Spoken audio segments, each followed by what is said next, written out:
Greetings YouTube, Better Than Duct Tape channel. Here to comment a little bit about repairing Ford vehicles with an idle air control valve problem. I'm sure Ford has a specific name for it, but I think just about everybody knows that particular part, emissions control part, by that name.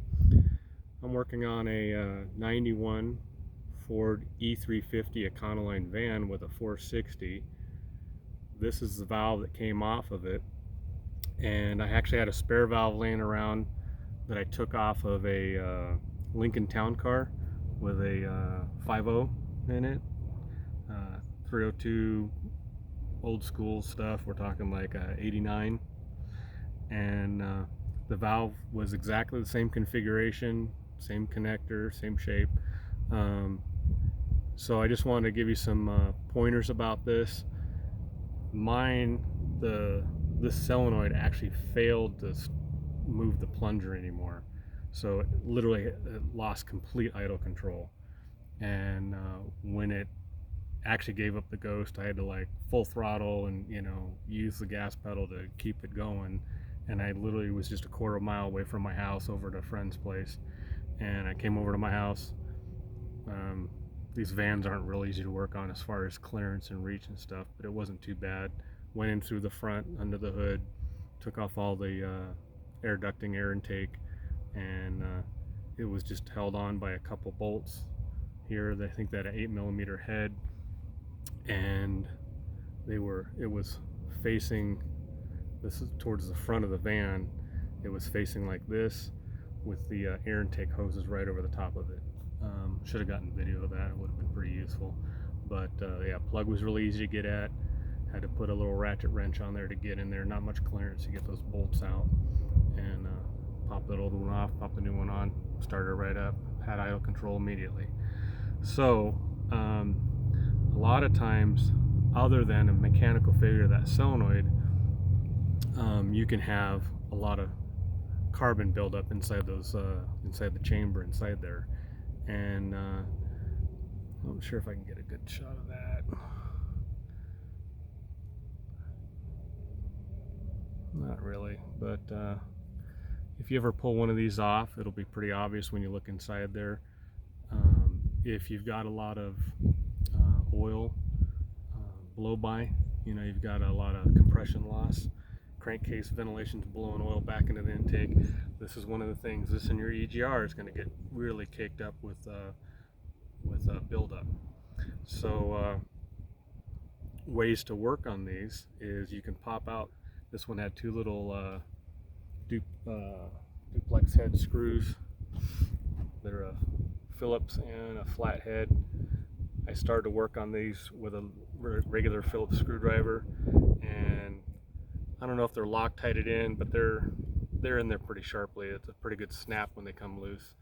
So the first one started to strip, and so an easier way to do it, get a nice long bit to get away from the body of that, and use an impact gun. Those impacts will break that sharp torque yield loose and pop the screw right out. This particular one, it got chewed up enough to where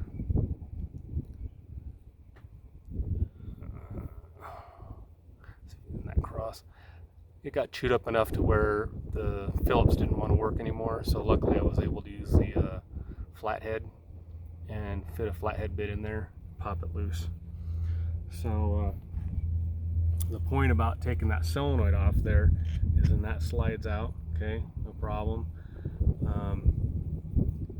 Not real often, but you can clean inside there. That's not usually the issue. And because there's a shaft in here that fits over, okay, and that shaft fills up the chamber in there, so there's not really much chance of buildup in there. But more to the point is there's this plunger, and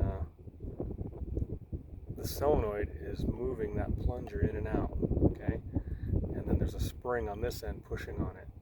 So you can take some carb cleaner and literally just fill this thing up with a carb cleaner, and if you're really careful, this thing's actually plastic, and it's got a little ball thin shaft that goes through here, and there's a spherical ball body in the middle of it. And when this moves, the ball is coming off of a seat in here, letting fresh air from the air filter in under the throttle body to increase the amount of air into the motor to bring the idle up. Okay, and that's how it controls it. It's just moving little bits of air in and out to maintain idle based on your in this case it's got this one has a distributor. A lot of other vehicles have a crankshaft or camshaft position sensor to figure out RPM and engine rotation location, and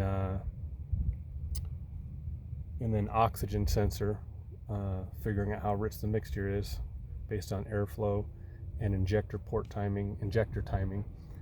And but I did have a neighbor nearby, had an old Ford pickup with a 6-cylinder, had this exact same solenoid on it. She said several people work on it and they couldn't get it to idle, and clearly none of them had pulled this off, because when I pulled that off, it was just crammed full of carbon buildup. She had a lot of engine blow by. You know, the truck when she got it was clearly not taken care of at all. Real rust bucket.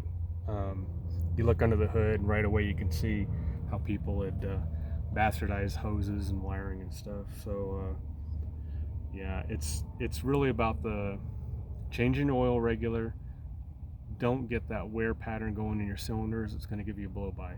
If you can keep your oil consumption down, then your motor's going to last, period. End of conversation. That is the number one best thing you can do. So that's about all my points on idle air control solenoid. Just about any vehicle that has idle air control solenoid like this can be pulled off and cleaned inside.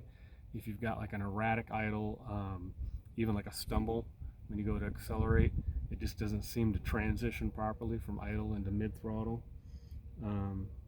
They can often be cleaned up and continue to be used. And in this case, my failure was the electrical component, and the solenoid just stopped pushing on that the way it needed to.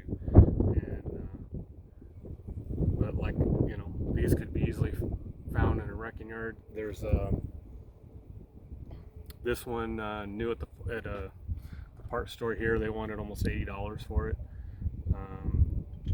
You can there's a couple configurations of these valves. There's one that they make that's got kind of a 90 shaped plug on it on the solenoid for clearance issues or something. And but these solenoids, it's just a 2-wire, you know, going to ground activation. And as long as that fits in here, your configuration could be different and it would probably work fine.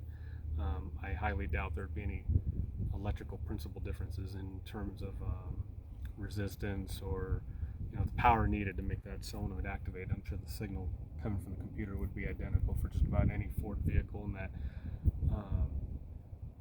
in that style of emissions control. And that's all I have to say about that. All right, you guys enjoy yourself, be safe, and anytime you can do it cheaper than dirt, you should go for it. And honestly, these original Ford parts are usually going to outlast even the used ones, even outlast the new stuff you can get at the parts stores. So that's all we're going to have for today. Until the next video, I appreciate you guys watching. This is Better Than Duct Tape channel, signing off.